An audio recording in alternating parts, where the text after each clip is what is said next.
Good morning. It's October 18th, 2025, and about 2 weeks ago, I had the pleasure of speaking with the Green Party's gubernatorial candidate, Lily Benavides.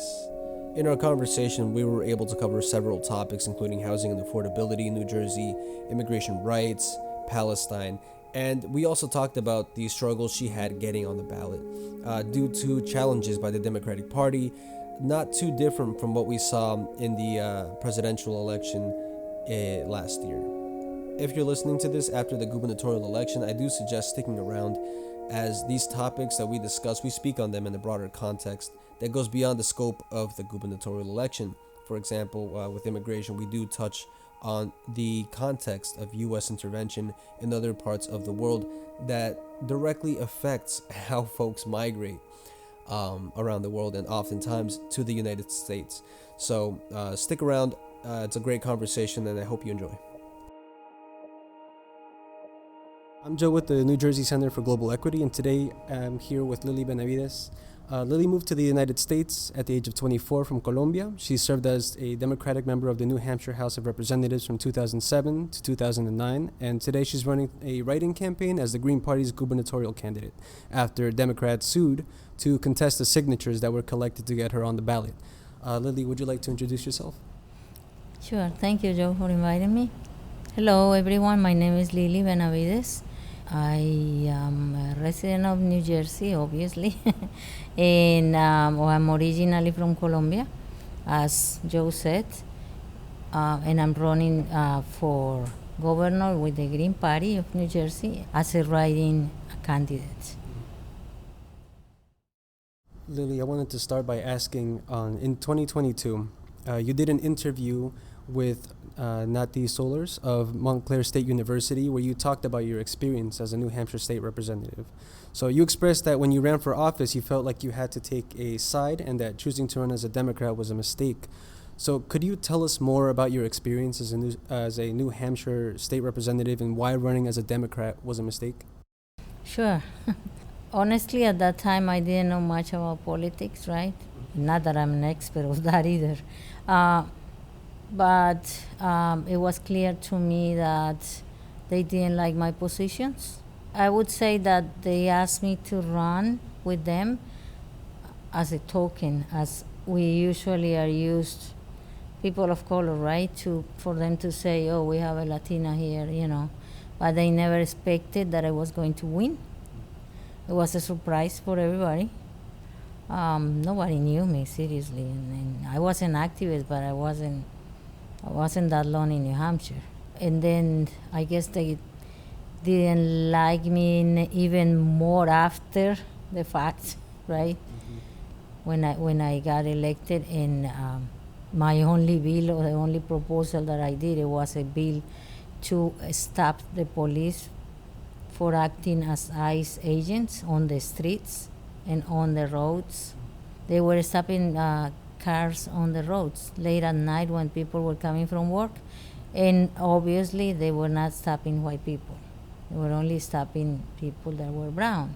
About 12 people were charged with trespassing, so we did a huge action. We did a march, we collected signatures, and they were taken to court. The court was packed, and it was a small, tiny town. People had to be left out because they wouldn't fit in there. And there were newspapers even from other states. That was like the news of the year. It was almost like state, or more than statewide news, right? It was yeah. But the judge basically laughed on their faces, because he was like, you can't just charge someone for trespassing on the road. Mm-hmm. That is just ridiculous, Mm-hmm. And he let them go. And that's when we started working on this proposal, right? Mm-hmm.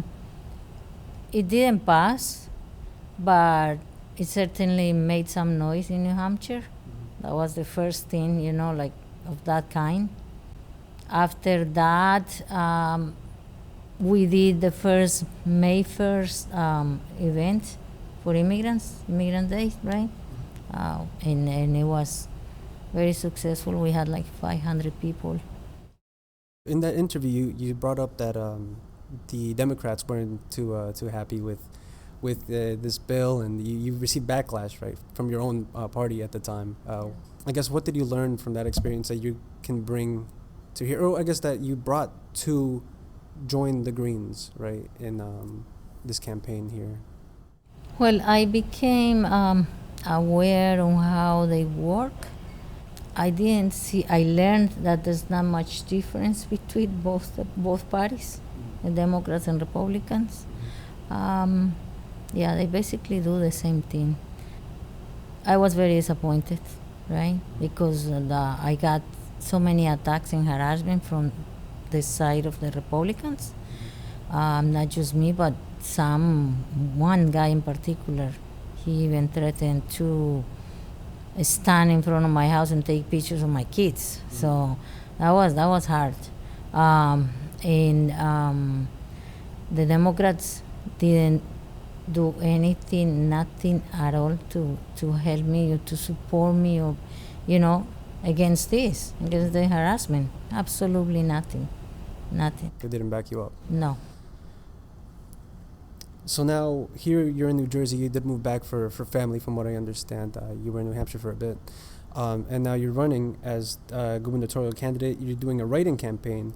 Could you tell us the process? Because you were originally the lieutenant governor for Zelensky, I believe was his name, under the Green ballot. And so when I believe he got sick, right? He had to drop out, and so the process is for you to gather signatures yet again to get on the ballot. So what was the time frame? How many signatures? What was that process like for you? Yeah, after getting about 4,000 signatures for Steve Zelensky, right? We had 3 weeks to get 2,500 signatures. 2,000 is the requirement, right? But you usually aim to get more, yeah, in case that they eliminate some, right? And we got 2,500 approximately, right? You want me to tell you what happened with the whole? Yeah, if you could tell me what happened after that, after you gathered all the signatures. We got all the signatures. We were waiting for the state to confirm that I was on the ballot. And then we got an email on Monday saying that we had to be in court by Zoom on Tuesday at 9 in the morning. I was away, but I still could see my emails. So that was something, kind of shocking. And I never had that experience, right? Well, I never ran for governor anyways, in the first place. We came to the court unprepared, right? Which was totally unfair. We didn't have a lawyer. You can't just get a lawyer from the afternoon to the next morning, it's not that easy. And competing with parties that have so much money and power, right? We didn't have either. So it was me and the chair of elections, Barry Bender, right?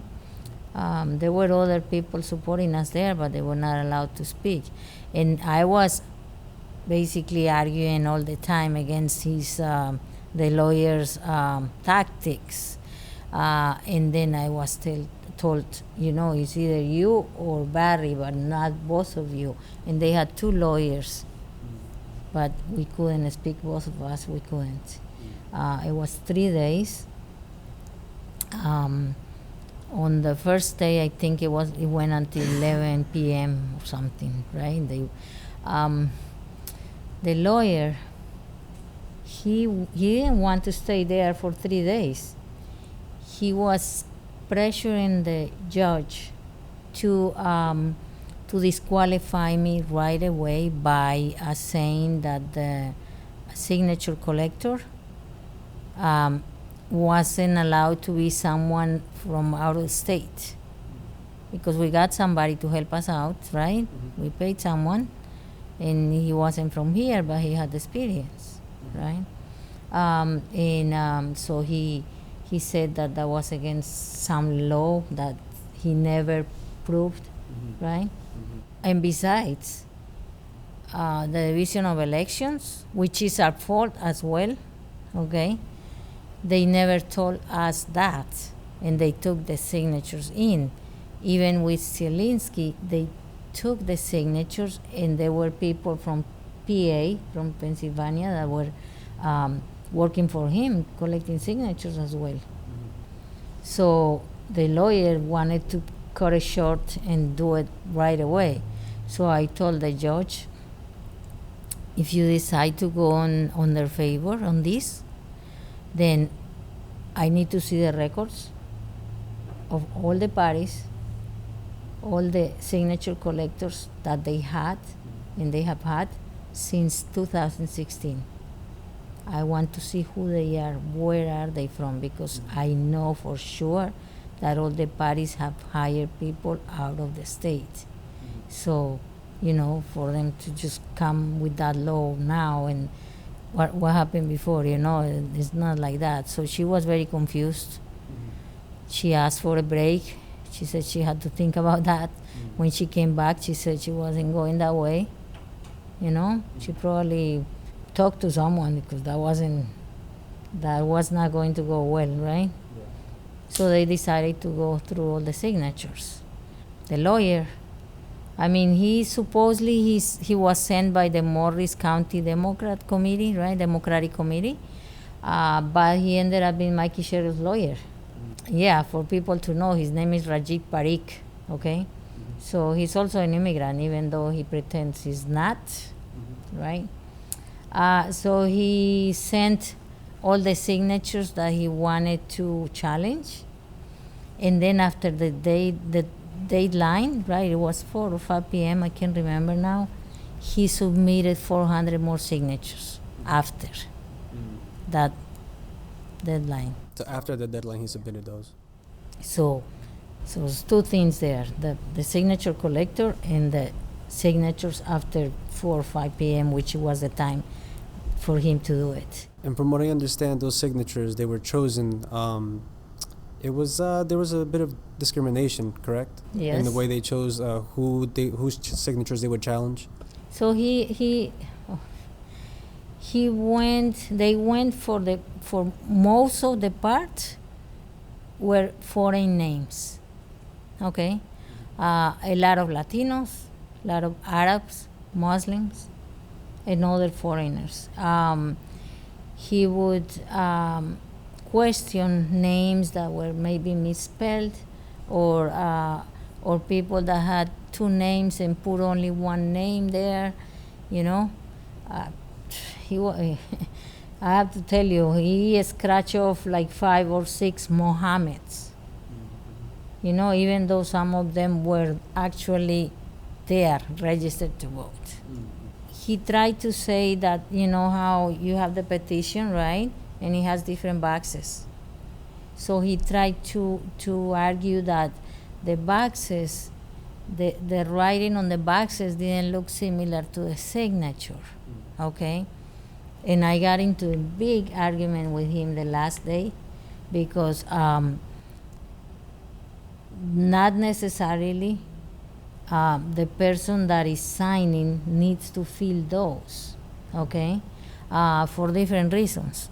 So he never showed me nothing that would prove that was illegal to do that, I told the judge, people for some reason cannot write, have a difficulty, or they are seniors, or people that don't speak the language. That doesn't mean that they are not citizens. They can sign a petition, but they cannot fill out all that, So he didn't care about that. The other part that he did is that the Division of Elections were there, and they were pulling the people that he had on the list, comparing records, and the records for people that were 40, 50 years ago, okay? So I don't think you have the same handwriting.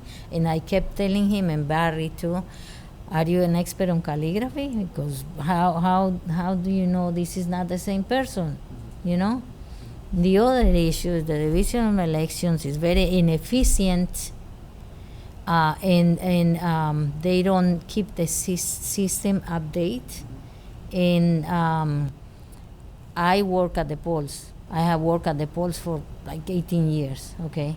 And I see that people come on election day, and they have a different address, an old address, and they are like, but I changed my address 2 years ago. They never change it on the system, so they have to fill out a provisional ballot. So, and all those people, most of them were unaffiliated voters, so that's not a coincidence. Everything was very well planned. And so, with all of these discrepancies, right, these ridiculous challenges, I have to ask, what stopped you from continuing, you and the Greens, from continuing to fight this, right? Is it like a lack of funds, or the judge just ruling it out, and there's legally preventing you all from continuing that? Okay, on the third day, I was alone. Barry wasn't there. And I was only me speaking because they wouldn't, as I said, they wouldn't allow anyone else, right?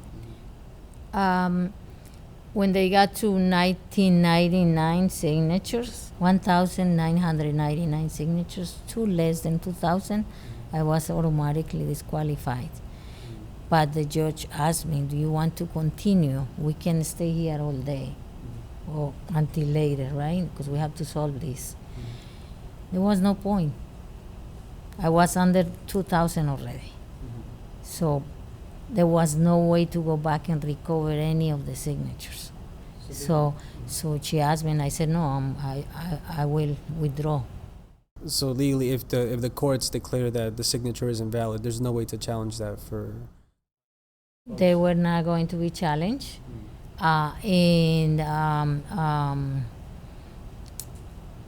There was, we could be there for hours. Now, you asked me about funds, so I have to say, the Green Party doesn't take money from corporations, APAC, or any super PAC. So we only get some donations, but we don't have money. We don't have money. No.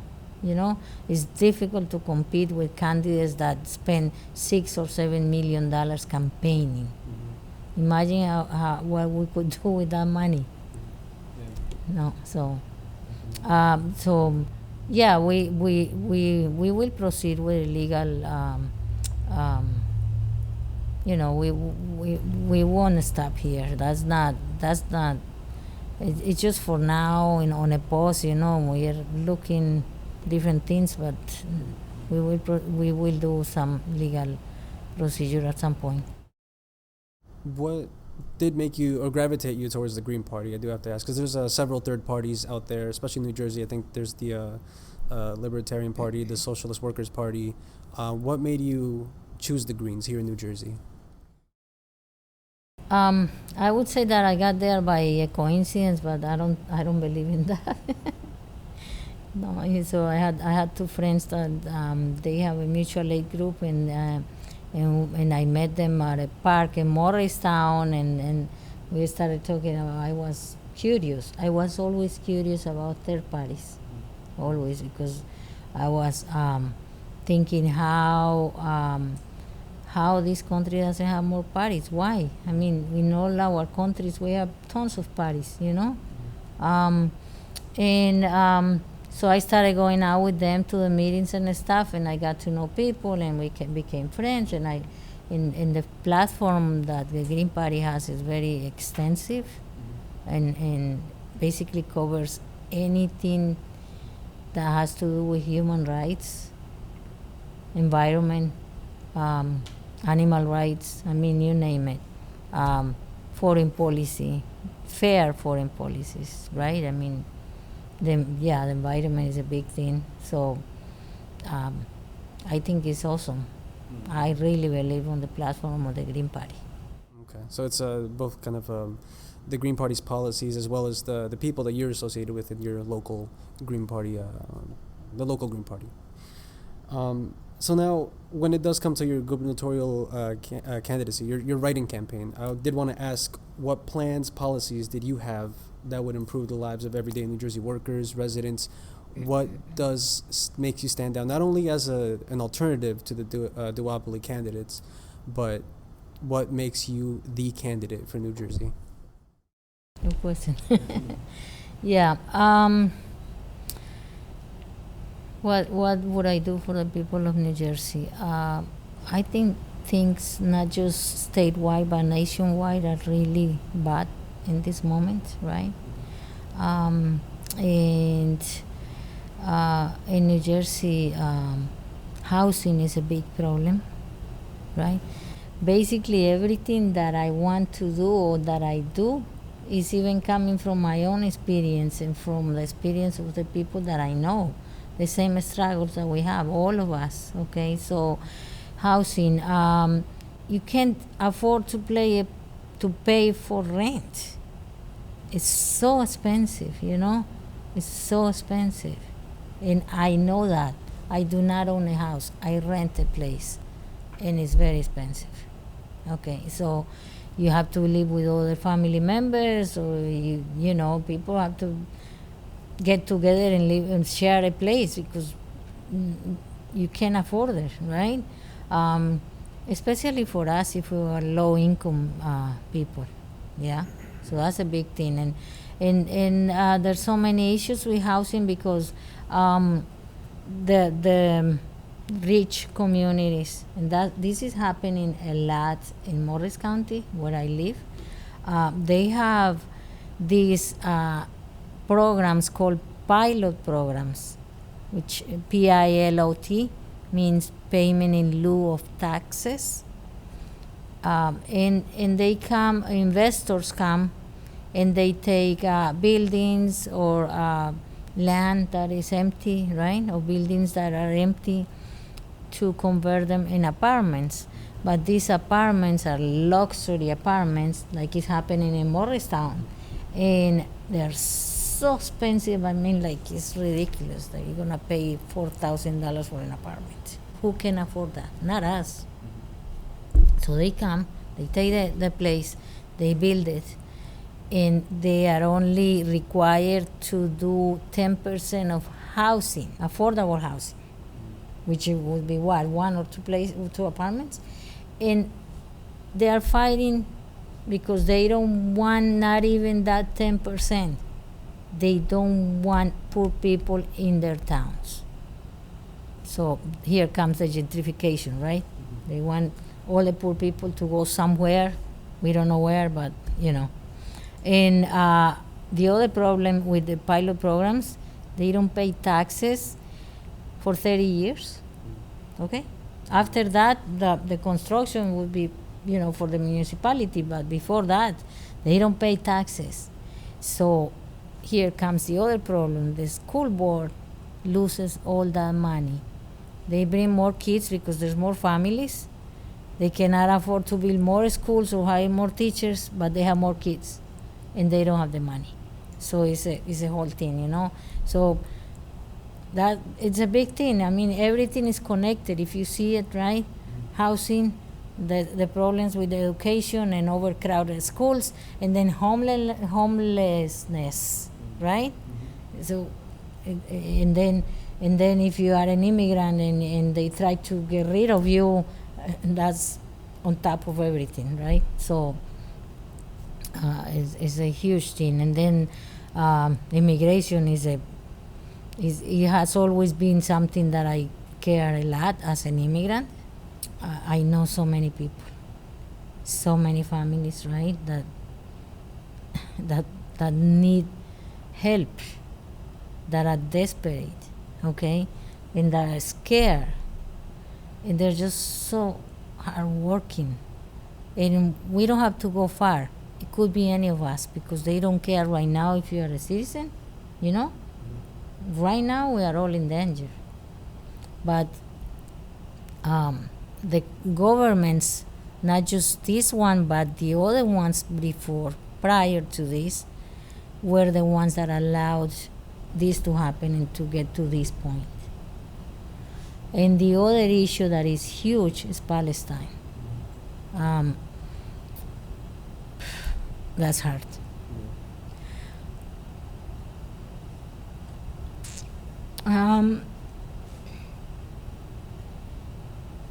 You know, watching that movie, yeah.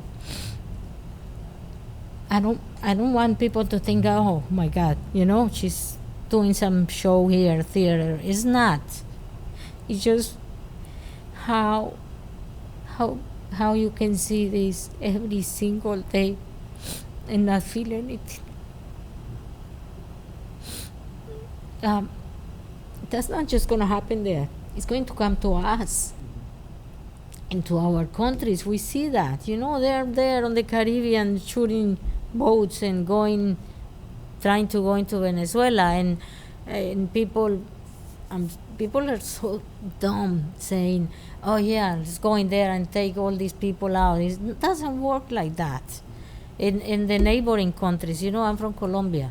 We will be screwed big time if they go in Venezuela. They just want to find a door to go into Latin America because we have all the natural resources. They don't care about people. And the big influence of Israel here is awful. It's just, we are owned by Israel. We cannot take any decisions anymore. Nothing. And it's the two parties. It's not just the Republicans. The two parties are in that. And they are all in there for the money. They are profiting from killing people, from killing children, from starving children, and from separating families. They have invested money on the prison, on the private prison complex. They have invested money in that. So they take money. Every time they grab an immigrant and put them in there, they are getting money. So it's all about money. It's not. It doesn't matter. They don't have to be criminals or the people in Palestine. Those are all a lie. So if I could now backtrack a little, we can go back to immigration, and we will return to the topic of Palestine. But I wanted to ask you, you are the only gubernatorial candidate in this race to have immigrated to the United States. So could you tell us a little bit more about your experience immigrating here, what your personal experience brings to what you can do for the immigrants of New Jersey? The first thing that I would do is pass the the Immigrant Trust Act. Okay. As we know, there's a memorandum of understanding since 2018 with the Attorney General, and police is not allowed to collaborate with ICE, and that's how we got rid of the 287G program. That police was linked with immigration, with ICE, and the police would get some grants, money for working with them. But then when this was approved, the 287 was done, okay? And they want to bring it back, okay? They want to bring that back. And there's police departments that are so willing to do it, the ones in Ocean County and some other county that I can't remember right now because they were fighting and they took the state to the court because they wanted to keep the 287G. And so the ITA, the Immigrant Trust Act, has been in Trenton for about 2 years on hold, okay?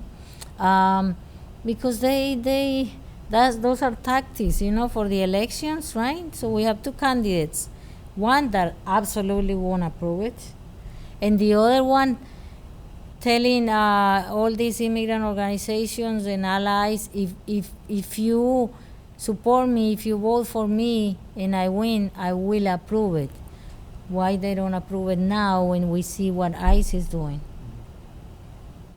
My next question is, the United States has a long history of destabilizing other countries in order to exploit the resources, kind of like what we talked about. The money is always what often influences decisions. One example that comes to mind is the intervention of Vietnam. In 1971, leaked government documents known as the Pentagon Papers revealed that the United States, their true intention in Vietnam was to secure resources, tin, rubber, and oil. So did the United States foreign policy in Colombia influence your decision to come to the United States? How has the United States' influence on Colombia brought you here? Yeah. and that's part of the question before. Um, since I was what, 5 years old, right? I kind of got obsessed with this country and with the English language, and but I obviously didn't know any of this, right? And it was let's say it was my dream coming here, right? But obviously it wasn't that easy. Just to say I want to go, yeah. But what happened is during the time that things were in turmoil in Colombia with the cartels, I'm on a town that was always in danger, very risky to be there. The north of Valle, which they had a cartel there, and fighting with the other cartels, and we were in the middle. And I had my two oldest daughters; they were little, and I didn't want them to be there. I came here and I brought them over because I did not want them to grow in that environment and at risk. That was the main reason that I came. And that how we got to that point again because of U.S.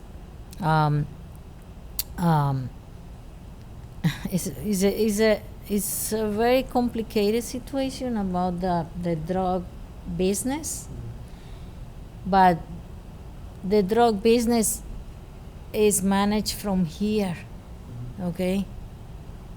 No, not there.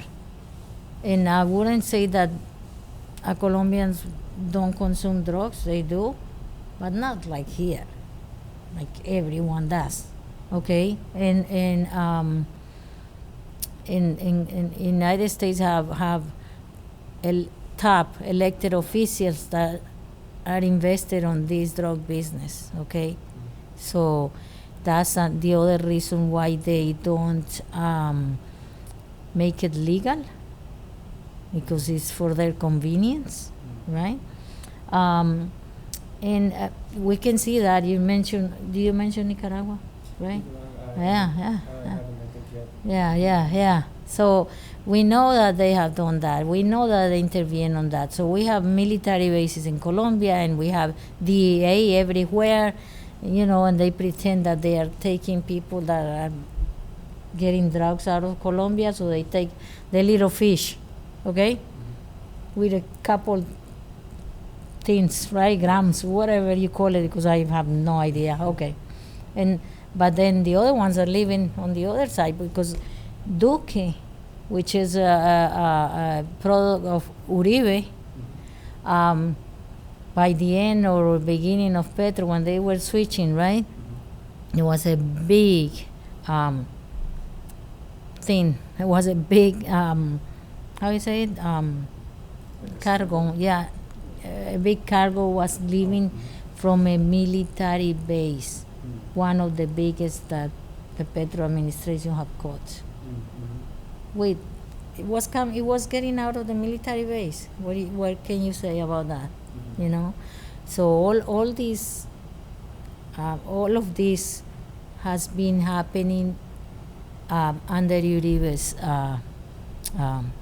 watch, because he's the worst thing ever that could happen to Colombia, and he was prepared for this since he was very young. There were a lot of successes that got him to the point where he is now. But he's bad, and the people that are behind him. But he's supported by the right wing in the United States, especially those that are in Miami. The mafia is in Miami, And to clarify, when you said that they found that the cargo of the drugs coming out of the military base, which military base? Or is it like a U.S. military base, you mean? Or No, it was a Colombian military base, okay. Yeah.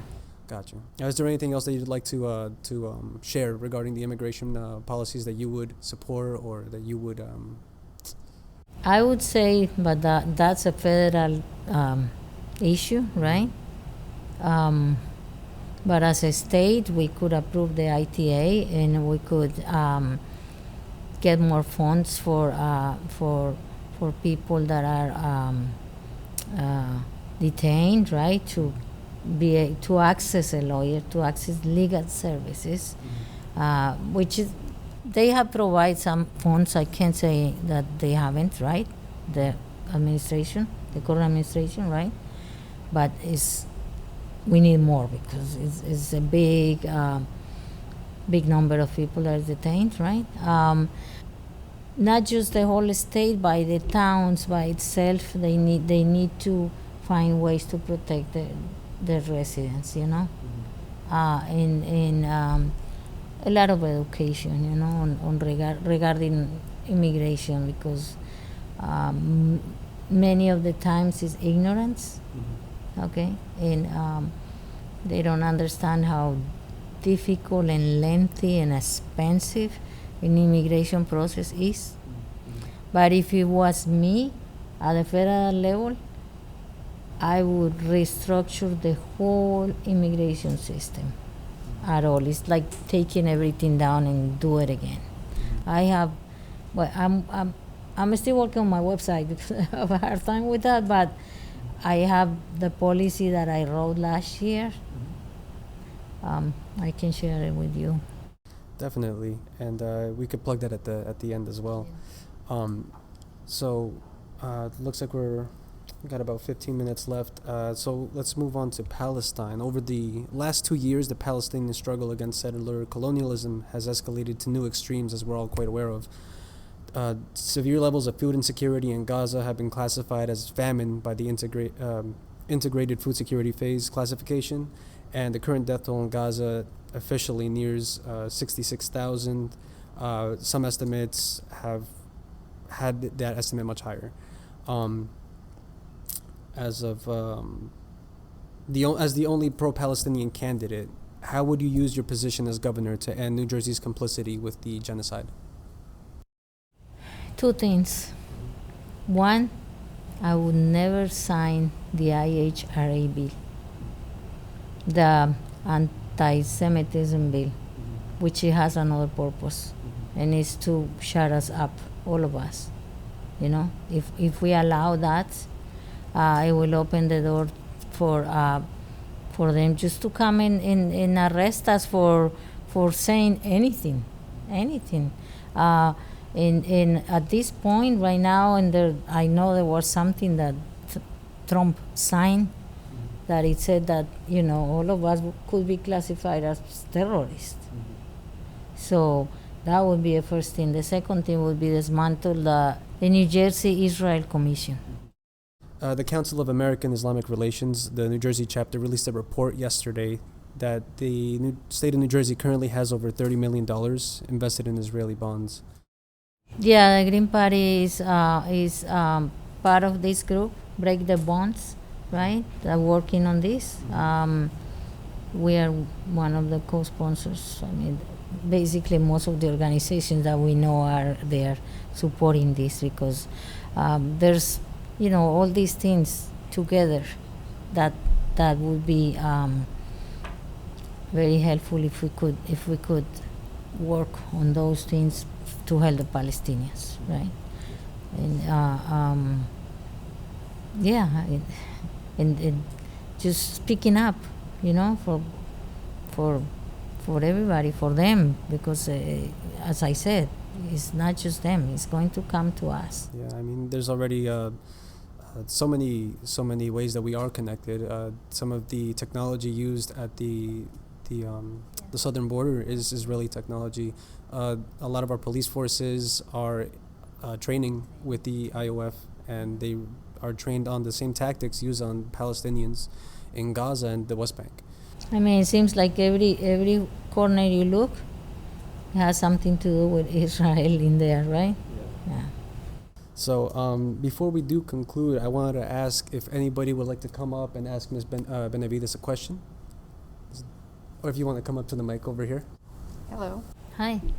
I just want to say, well, I had a few questions that you already answered, but I want to say that I admire your strength, and I'm going to pray for you, because I know this is an uphill battle in politics today. And I just wanted to ask you, what gives you the strength to keep going? The children. And it's not just my children. I'm not optimistic. I'm so sorry for saying this, but I don't see a future. If we keep going this way, I don't know what's gonna happen with the kids. You know, it's already happening. You know, and as I said before, you know, how you cannot feel that? How you can just seeing what's going on with the children in Palestine and just not feel anything, especially when you're a mother, you know. And I really want a chance for the kids. Mm-hmm. There's a lack of empathy today, and it drives me crazy, because I grew up in a place where I learned that the best place to live in is in a place of love, empathy, and caring for each other. Yes, And I don't see that anymore. No. It's really sad. No. Yeah. Yeah. So I wish you the best, and I hope that God gives you so much strength to keep going, and that we find more people to keep pushing for the best. Because like you said, right now, it seems like there's no future. Yeah. Thank you. Thank you so much. Yeah. Does anybody else have any questions that they'd like to ask? Okay. All right, Ms. Benavides, is there any final words that you'd like to let people know? Okay. We need a change. Okay. A drastic change is we can't wait. I mean, it's an urgency. Just that idea that, this is not a time for a third party. When is going to be the time for a third party? When the whole planet is destroyed? You know, we don't have time for that. We don't have more time for that. We need to act now. And please, if you don't know about these issues, just look for it, read, do a research, you know, because you just can't believe what you see on that dumb box, you know, because that's what happens, you know, and you don't go beyond that. No, I mean, there's way more things to see, and get to know other people, you know, those that are always talking about immigrants and stuff. Get to know a family, get to know somebody with different ideology, with different background. Learn from that. Where can people find you? Where can people find out more about your campaign? Okay. I'm on Instagram and Facebook as Benavides for Governor 2025.